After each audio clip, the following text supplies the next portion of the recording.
morning students. Today I am going to teach civics of class 7, chapter number 2. The name of chapter is equality. The name of chapter is equality. ठीक है, equality के बारे में हम लोग पढ़ेंगे chapter number 2 में, class 7 civics का चैप्टर है। ये लेक्चर नंबर 22 है। ठीक है, इसमें कहता है कि सबसे पहली बार की इक्वालिटी क्या है। What is equality? इक्वालिटी का मतलब होता है समानता, यानी all peoples are equal before the law, यानी सभी व्यक्ति एक दूसरे नियम के आधार पर क्या होते हैं, बराबर होते हैं। इस चैप्टर में हम लोग पढ़ेंगे इक्वल राइट टू वोट। पहला फैक्टर है यहाँ पर इक्वल राइट टू वोट, यानी वोटिंग करने का इक्वल राइट्स दिया गया है according to universal adult franchise, यानी यूनिवर्सल एडल्ट फ्रेंचाइज के आधार पे सबको वोटिंग करने का अधिकार दिया गया है। इस चैप्टर में हम लोग पढ़ेंगे। उसके बाद पढ़ेंगे यूनिवर्सल एडल्ट फ्रेंचाइज क्या है। उसके बाद करेंगे कॉन्स्टिट्यूशनल प्रोविजन फॉर इक्वालिटी। इसमें थर्ड में आता है कॉन्स्टिट्यूशनल प्रोविजन फॉर इक्वालिटी, यानी इक्वालिटी के लिए कॉन्स्टिट्यूशन के द्वारा क्या प्रोविजन बनाए गए हैं उसके बारे में हम लोग पढ़ेंगे। यानी इस चैप्टर में 3 इम्पोर्टेंट टॉपिक्स है। The 3 important topics are equal rights to vote, and second universal adult franchise, and third constitutional provision for equality, यानी constitutional provision for equality के बारे में वो पढ़ेंगे। और इसी में आपको आ जाएगा इनइक्वालिटी का और भी बहुत सारे अदर काइंड्स ऑफ जो है इनइक्वालिटी होते हैं हमारे सोसाइटी में। और उसके बाद आएगा recognization of dignity, recognizing the dignity of an individual, यानी एक इंडिविजुअल्स के डिग्निटी को कैसे हम रिकॉग्नाइज करेंगे उसके बारे में भी हम लोग इस चैप्टर में स्टडी करेंगे, पढ़ेंगे। चलिए, we are going to teach about the democracy.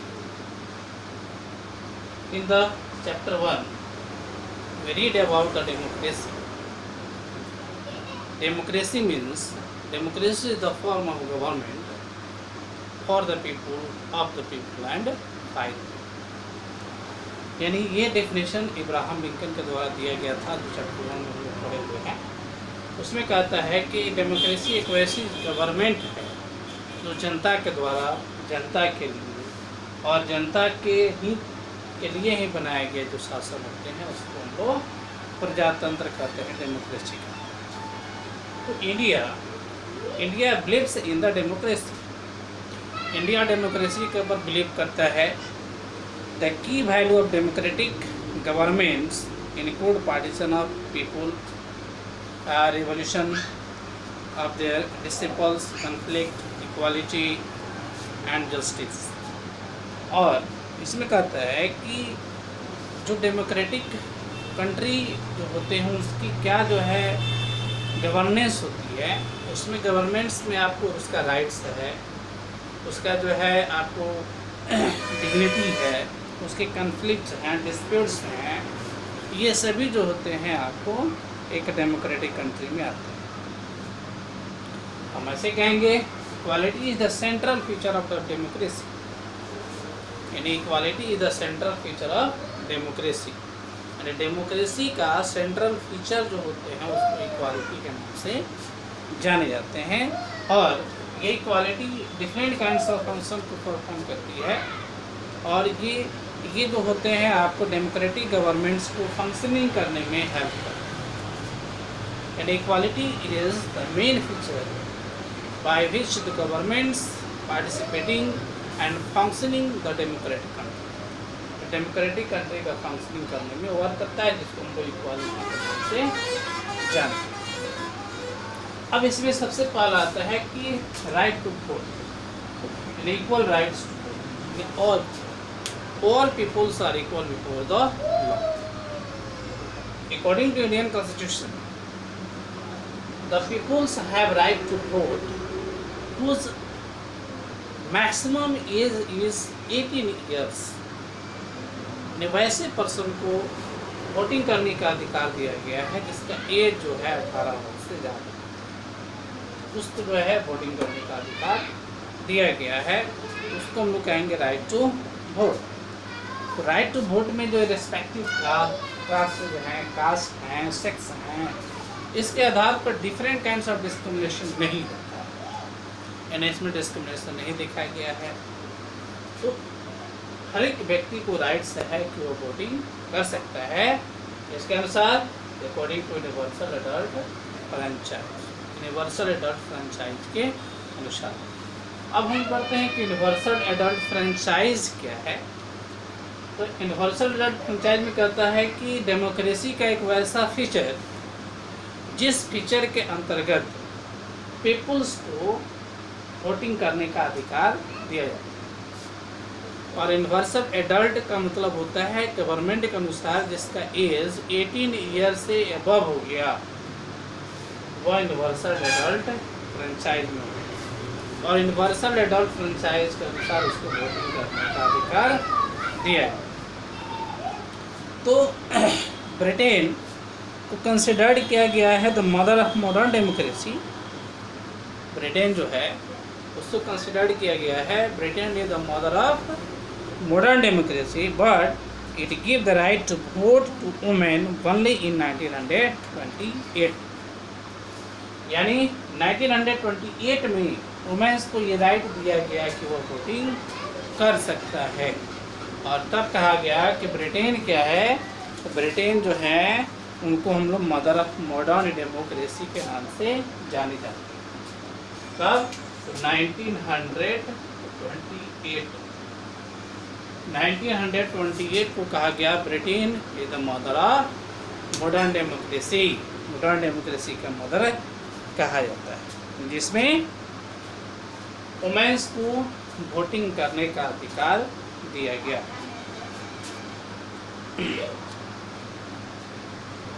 अब ये हो गया यूनिवर्सल एडल्ट फ्रेंचाइज भी हम लोग देख लिए।